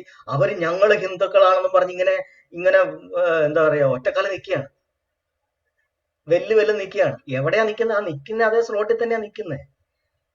ഇതിനകത്ത് ചിലർക്ക് വീണ്ടും വിചാരം ഉണ്ടാവും, എടാ ഇത് പറ്റിക്കലാണല്ലോ. അങ്ങനെയുള്ളവർ പതുക്കെ ഇതിനകത്ത് വിട്ടുപോകാൻ തുടങ്ങുമ്പോഴത്തേക്ക് പറയും, ഹിന്ദു അപകടത്തിൽ, അവിടെ മുസ്ലിം, അവിടെ ക്രിസ്ത്യാനി, അവരൊക്കെ നമ്മളെ കൊല്ലാൻ തുടങ്ങുകയാണ്. ഉടനെ കലാപം നടത്തുന്നു. ഈ കലാപം നടത്തുമ്പോൾ ഒരുത്തനും പിന്നെ അങ്ങോട്ട് ഇതിൽ നിന്ന് പുറത്തു പോകാൻ പറ്റത്തില്ല. ഹിന്ദു ആകുമ്പോൾ ഈ കലാപം നടത്തുമ്പോൾ രണ്ട് ചോദ്യമേ ഉള്ളൂ. ഹിന്ദുവോ മുസ്ലിമോ, അല്ലെ ഹിന്ദുവോ ക്രിസ്ത്യാനോ, അല്ലെ ഹിന്ദുവോ സിഖ്, ഈ രണ്ട് ചോദ്യവും. അപ്പൊ ഈ പുറത്തോട്ട് പോകാൻ നിന്നവൻ ഈ പട്ടികജാതിക്കാരൻ, ഞാൻ പട്ടികജാതിക്കാരനാണ്, അല്ലെ ഞാൻ ഞാൻ ഇതാണെന്ന് പറയാൻ പോലും അവന് പിന്നെ ഹിന്ദു, ഞാൻ ഹിന്ദു ആണ് അങ്ങ് പറഞ്ഞുകൊണ്ട് പിന്നെ വേറെ നിവൃത്തിയില്ല. അതാണ് നമ്മുടെ ബോംബെ എന്ന് പറയുന്ന സിനിമയ്ക്കകത്ത് മണിരത്നം ത്തിന്റെ സിനിമയ്ക്കകത്ത് പറയുന്നുണ്ട്. ആ പിള്ളേരോട് കലാപക്കാര് ചോദിക്കുന്ന ഇതാണ്, നീ തു ഹിന്ദു ഹേയാ മുസ്ലിം, ഈ രണ്ട് ചോദ്യം അവിടെ ഉള്ളൂ. ഇതിൽ ഏതെങ്കിലും ഒരെണ്ണം ചൂസ് ചെയ്യുക, രണ്ട് ഓപ്ഷനെ തരത്തുള്ളൂ. ഒന്നുകിൽ ഇവിടെ പിടിക്കുക, അല്ലെങ്കിൽ ഇവിടെ പിടിക്കുക. മുസ്ലിം അല്ല പിന്നെ ഹിന്ദു. അപ്പൊ ഹിന്ദു ഭൂരിപക്ഷം എപ്പോഴും, അഥവാ അസംതൃപ്തരായിട്ടുള്ള ഇതിന്റെ അകത്തുനിന്നുള്ള ചവിട്ടും തൊഴിയും ഇതെല്ലാം ഏക്കുന്ന, ആട്ടും തുപ്പും ഏക്കുന്നവർക്ക് അഥവാ പുറത്തു പോകണമെന്നുണ്ടെങ്കിലോ മതം മാറണമെന്നുണ്ടെങ്കിലോ അവരെ കൂടെ പേടിപ്പിച്ച് ഇങ്ങനെ നിർത്തുക. അപ്പൊ ആ ഹിന്ദു ഭൂരിപക്ഷത്തിനകത്ത് ഒതുക്കി നിർത്തുക. അതിന് വേണ്ടിയിട്ടാണ് ഈ സെപ്പറേറ്റ് ആയിട്ടുള്ള ശത്രുവിനെ സൃഷ്ടിക്കുന്നത്, മൂന്നാമത്തെ പൊതുശത്രുവിനെ സൃഷ്ടിക്കുന്നത്. ഈ പൊതുശത്രുവിനെ സൃഷ്ടിച്ചു കഴിയുമ്പോൾ അങ്ങനെ ഈ ആൾക്കാരെ ഇതിനകത്ത് പിടിച്ചു നിർത്തും. അതുകൊണ്ടാണ് കലാപങ്ങൾ ഇല്ലാതിരുന്നു കഴിഞ്ഞാൽ ഹിന്ദു മതം തകർന്നു പോകും എന്ന് പറയാം. സ്ഥിരമായി കലാപങ്ങളും ഹിന്ദു മുസ്ലിം വികാരം, ഇസ്ലാമോഫോബിയയും മുസ്ലിം വിരുദ്ധതയോ അല്ലെങ്കിൽ ഹിന്ദു വിരുദ്ധ ക്രിസ്ത്യൻ വിരുദ്ധതയോ അല്ലെങ്കിൽ സിഖ് വിരുദ്ധതയോ ഏതെങ്കിലും ന്യൂനപക്ഷ വിരുദ്ധതയോ ഉണ്ടാക്കിയെടുത്താൽ മാത്രമേ ഹിന്ദു മതത്തിന് നിലനിൽപ്പുള്ളൂ എന്ന് പറയാം. അപ്പൊ അങ്ങനെയാണ് ആധുനിക കാലഘട്ടത്തിൽ അവർ മതത്തെ ഉപയോഗിക്കുന്നത്. അപ്പൊ അത്രയും ആൾക്കാരെ പിന്നെ ഒരു വോട്ട് ബാങ്ക് ആക്കി അവർ ഉപയോഗിക്കുകയാണ്. അപ്പം ആ മതത്തെ ആസ്പദമാക്കി തന്നെ ഉള്ള ഒരു രാഷ്ട്രീയ പാർട്ടി അവർ ഉണ്ടാക്കിയെടുത്തിട്ടുണ്ട്. അപ്പൊ ആ മതത്തിനകത്ത് വിശ്വസിക്കുന്നവരെല്ലാവരും തന്നെ ഓട്ടോമാറ്റിക്കായിട്ട് ആ രാഷ്ട്രീയ പാർട്ടിയിലേക്ക് ക്രമേണ അതിലേക്ക് പോകും. അത് രാഷ്ട്രീയ പാർട്ടിയല്ല, മതപാർട്ടിയാണ്. രാഷ്ട്രീയമല്ല അവർ സംസാരിക്കുന്നത്, അവർ മതമാണ് സംസാരിക്കുന്നത്. അപ്പൊ ഒരു മതപാർട്ടിയാണ്. ആ മതപാർട്ടിയിലേക്ക് ആ മതത്തിലുള്ളവരൊക്കെ പോകും സ്വാഭാവികമായിട്ട്. കേരളത്തിൽ ഇപ്പൊ നടന്നുകൊണ്ടിരിക്കുന്നതാണ്. കേരളത്തില് ഇപ്പോ ഇടതുപക്ഷം ഭരിക്കുന്നുണ്ടെങ്കിലും അതിപ്പം വലതുപക്ഷം, ഇപ്പം കോൺഗ്രസ് ആയാലും കമ്മ്യൂണിസ്റ്റ് LDF ആയാലും എല്ലാം അവസാനം സമ്മതിച്ചു കൊടുക്കുന്ന അല്ലെങ്കിൽ പകച്ചു പോകുന്ന ഒരു അവസ്ഥ എന്ന് പറയുന്നത് ഹിന്ദു മുസ്ലിം വികാരം, ആ ഒരു പോളറൈസേഷൻ വന്നു കഴിയുമ്പം ഓട്ടോമാറ്റിക്കായിട്ട് ഈ പറയുന്ന ഇടതുപക്ഷത്തിനകത്തുള്ള ആൾക്കാരും ഹിന്ദുവായിട്ട് മാറും, ബാക്കിയുള്ള മുസ്ലിമായിട്ട് പോകും. കോൺഗ്രസിനകത്തുള്ളവർ ഹിന്ദുവായിട്ട് മാറും, മുസ്ലിമായിട്ട് പോകും. ഓട്ടോമാറ്റിക്കായിട്ട് ഫൈനലി ഓരോ പീരീഡ് ഓഫ് ടൈം കുറച്ചാൾ കഴിഞ്ഞ് കഴിയുമ്പോഴത്തേക്ക് RSSന്റെ സംഘപരിവാറിന്റെ കയ്യിലിരിക്കും. കാര്യം പോളറൈസേഷൻ അത്രയും വന്നു. പിന്നെ ഹിന്ദു ആണോ മുസ്ലിം ആണോ, അല്ലെ ഹിന്ദു ആണോ, ഈ ഒരു ചോദ്യം. അപ്പൊ ക്രിസ്ത്യാനികളുടെ കൂടെ പിടിച്ചെങ്കിലേ കേരളത്തിലെ ഇക്വേഷൻ അനുസരിച്ച് ഭൂരിപക്ഷം ഉണ്ടാക്കാൻ പറ്റുള്ളൂ എന്ന് ആൾക്കാർ. അതുകൊണ്ടാണ് ക്രിസ്ത്യാനി മുസ്ലിങ്ങളെ തമ്മിൽ അടിപ്പിക്കും. എന്നിട്ട് ക്രിസ്ത്യാനിയെ പതുക്കെ ഹിന്ദു സപ്പോർട്ട് ചെയ്യും, സവർണം സപ്പോർട്ട് ചെയ്യും. അങ്ങനെ ഹിന്ദുവും ക്രിസ്ത്യാനിയും കൂടെ ഒരു ഇതുണ്ടാകും. അങ്ങനെ ക്രിസ്സംഖിയും ഹിന്ദു കൂടെ ഉണ്ടാകും. അത് കേരളത്തിൽ മാത്രമേ അതിന്റെ ആവശ്യമുള്ളൂ, ബാക്കി സംസ്ഥാനങ്ങളിൽ ആവശ്യമില്ല. അപ്പൊ ഓരോ സംസ്ഥാനത്ത് എങ്ങനെയാണ് ആ ഒരു ഗ്രൂപ്പ് ഫോം ചെയ്യേണ്ടെന്ന് അവർക്കറിയാം. അപ്പൊ അവിടെ മതം ഉപയോഗിക്കും. അങ്ങനെ മതം ഉപയോഗിച്ച് ആ ഭൂരിപക്ഷം ഉണ്ടാക്കിയെടുക്കുമ്പോഴും ആരാണ് അധികാരത്തിൽ കയറുന്നത്? ബ്രാഹ്മണൻ തന്നെയാണ് അധികാരത്തിൽ, അല്ലെങ്കിൽ സവർണരാണ് അധികാരത്തില്. നിങ്ങൾ ഈ താഴെ വോട്ട് കൊടുക്കാൻ വേണ്ടി മാത്രം നിയോഗിക്കപ്പെട്ട ജനതയാണ്. നമ്മൾ ഹിന്ദുവാണെന്ന് പറഞ്ഞു. പക്ഷെ ഈ മതവുമായിട്ട് ഇവരെ നമ്മളെ ഇണക്കുന്നത് ഏതുവഴിയാണ്? ഹിന്ദു ദൈവങ്ങളും വിശ്വാസങ്ങളും ഉത്സവങ്ങളും ആചാരങ്ങളും വഴി കൂടെയാണ് നമ്മളെ ഇതുമായിട്ട് കണക്ട് ചെയ്യുന്നത്. ഹിന്ദു വികാരം ഉണ്ടാക്കുന്നത് അതുവഴിയാണ്. എന്നിട്ട് ഈ പറയുന്ന ആ ഒരു ഗ്രൂപ്പിനെ ഒരു വോട്ട് ബാങ്ക് ആക്കി മാറ്റും. അങ്ങനെ അവർ അധികാരത്തിൽ കയറും. അപ്പൊ അങ്ങനെയാണ് ഈ മൂന്നാമത്തെ ഘട്ടത്തിൽ, ആധുനിക ജനാധിപത്യത്തിന്റെ കാലഘട്ടത്തിൽ അവർ മതത്തിനെ അധികാരത്തിനുള്ള ഒരു ഉപകരണമാക്കി മാറ്റുന്നത്. അപ്പൊ നമ്മളങ്ങനെ 3 കാലഘട്ടം നമ്മൾ നോക്കി. ആദ്യത്തെ അധിനിവേശത്തിന്റെ കാലഘട്ടം, അപ്പം മതം എങ്ങനെയാണ് ഉപയോഗപ്പെടുത്തുന്നത്. പിന്നീട് രാജഭരണത്തിന്റെ കാലത്ത് എങ്ങനെയാണ് ഉപയോഗപ്പെടുത്തിയത്. പിന്നീട് വന്ന ജനാധിപത്യത്തിന്റെ കാലത്ത് എങ്ങനെയാണ് മതത്തെ ഉപയോഗപ്പെടുത്തുന്നത്. അപ്പോ ഇവിടുത്തെ സൊല്യൂഷനും കൂടെ നമ്മളൊന്ന് പറയാം. അതായത് നമ്മളെ അടിച്ചമർത്തുന്നവർക്ക് നമ്മളെ ചവിട്ടാനുള്ള ആ ഒരു പവർ, ചവിട്ടാനുള്ള ഊർജം കുറയ്ക്കുക എന്നുള്ളതാണ് നമുക്ക് ആദ്യം ചെയ്യേണ്ടത്. അവർക്ക് എന്താണ് നമ്മളിപ്പോൾ കൊടുക്കുന്ന പവർ? എന്താണ്? അവന് കിടക്കുന്ന ഭൂരിപക്ഷമാണ്. അവന് ഭൂരിപക്ഷം കൊടുക്കും തോറും നമ്മളെ ചവിട്ടാനും നമ്മുടെ വികസനം തടയാനും നമ്മുടെ വളർച്ച തടയാനുമുള്ള എല്ലാ പരിപാടികളും അവർ ചെയ്യും. നമുക്ക് നമ്മുടെ വളർച്ചയെ തടയാനുള്ള എല്ലാ രീതികളും അവർ അവലംബിക്കും. അതിനകത്ത് അവരുടെ പോലീസ് സേനയെ അവർ ഉപയോഗിക്കും, ഭരണഘടനയെ അവർ അട്ടിമറിച്ച് അവർ പലതും ചെയ്യും, അവരുടെ ജുഡീഷ്യറിയെ അവർ ഉപയോഗിക്കും, അവരുടെ ഉദ്യോഗസ്ഥ IPS IAS ഉദ്യോഗസ്ഥ രംഗങ്ങളെ അവർ ഉപയോഗിക്കും, അവരുടെ പാർലമെന്റിലെ നിയമസഭകളെ അവർ ഉപയോഗിക്കും. പക്ഷെ നമ്മൾ പിന്നെയും നമ്മൾ ഇവർക്ക് ഭൂരിപക്ഷം കൊടുത്ത് ഇവരെ കൂടുതൽ കൂടുതൽ പവർഫുൾ ആക്കുക ചെയ്യുന്നത്. ആ പവർഫുൾ ആക്കും തോറും നമ്മുടെ വളർച്ച അവർ തടയുകയും ചെയ്യും. നമ്മൾ തദ്ദേശവാസികളാണ്. നമ്മളെ ഉയർത്തുക എന്ന് പറയുന്നതല്ല അവരുടെ ഉദ്ദേശം, നമ്മളെ തളർത്തുക എന്ന് പറയുന്നതാണ് അവരുടെ ഉദ്ദേശം. അപ്പൊ നമ്മൾ ചെയ്യേണ്ടത് അവർക്ക് കൊടുക്കുന്ന ആ പവർ നമ്മൾ കൊടുക്കാതിരിക്കുക എന്നുള്ളതാണ് നമ്മൾ ആദ്യം ചെയ്യേണ്ടത്. അവർക്ക് ഈ വോട്ട് ബാങ്ക് ഉണ്ടാക്കി കൊടുക്കുക, നമ്മൾ ഈ ജനസംഖ്യ ഉണ്ടാക്കി കൊടുക്കുന്നത് മുഴുവൻ നമുക്ക് വേണ്ടി തന്നെയുള്ള കുരിശാണ് നമ്മൾ ഉണ്ടാക്കുന്നത് നമ്മൾ ആദ്യം മനസ്സിലാക്കും.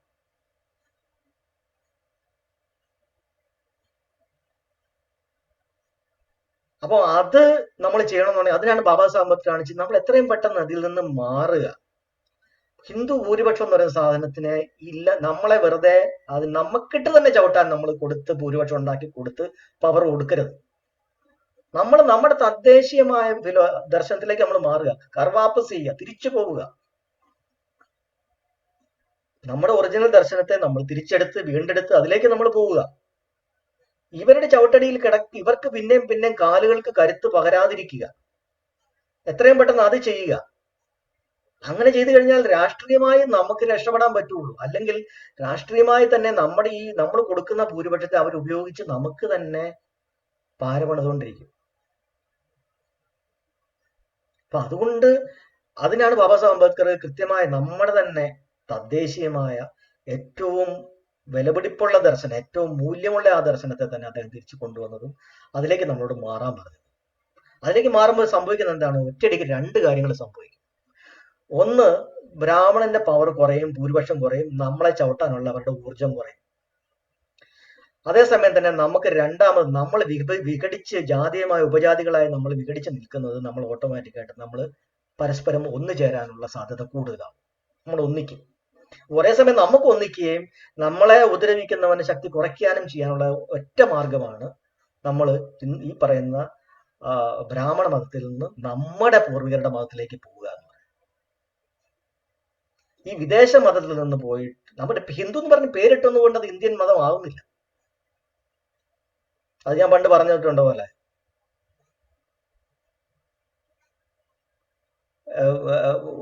കള്ളനും തെമ്മാടിയും പോക്കരിയായിട്ടുള്ളവരുടെ നമ്മൾ സുശീലൻ എന്ന് പേരിട്ട് കഴിഞ്ഞാൽ അവൻ സുശീലൻ ആവുന്നില്ല.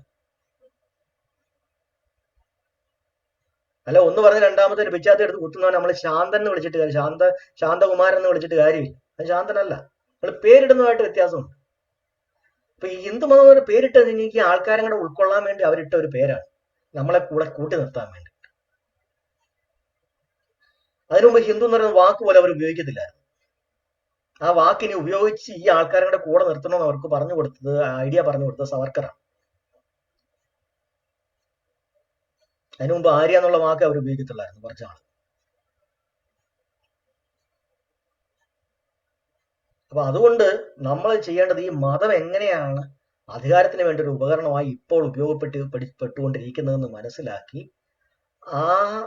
ആ ടെക്നിക്ക് മനസ്സിലാക്കി നമ്മൾ അതിൽ നിന്ന് എത്രയും പെട്ടെന്ന് ഇനി നമുക്ക് പുറകോട്ട് പോകാനുള്ള അവസ്ഥ ഉണ്ടാക്കാതെ, അല്ലെങ്കിൽ നമ്മുടെ അടുത്ത തലമുറയ്ക്ക് ഇനിയും അടിമകളായി ജീവിക്കാനുള്ള അവസ്ഥ ഉണ്ടാക്കാതെ എത്രയും പെട്ടെന്ന് നമ്മൾ അടുത്ത നടപടി എടുക്കുക എന്നുള്ളതാണ് കാര്യം.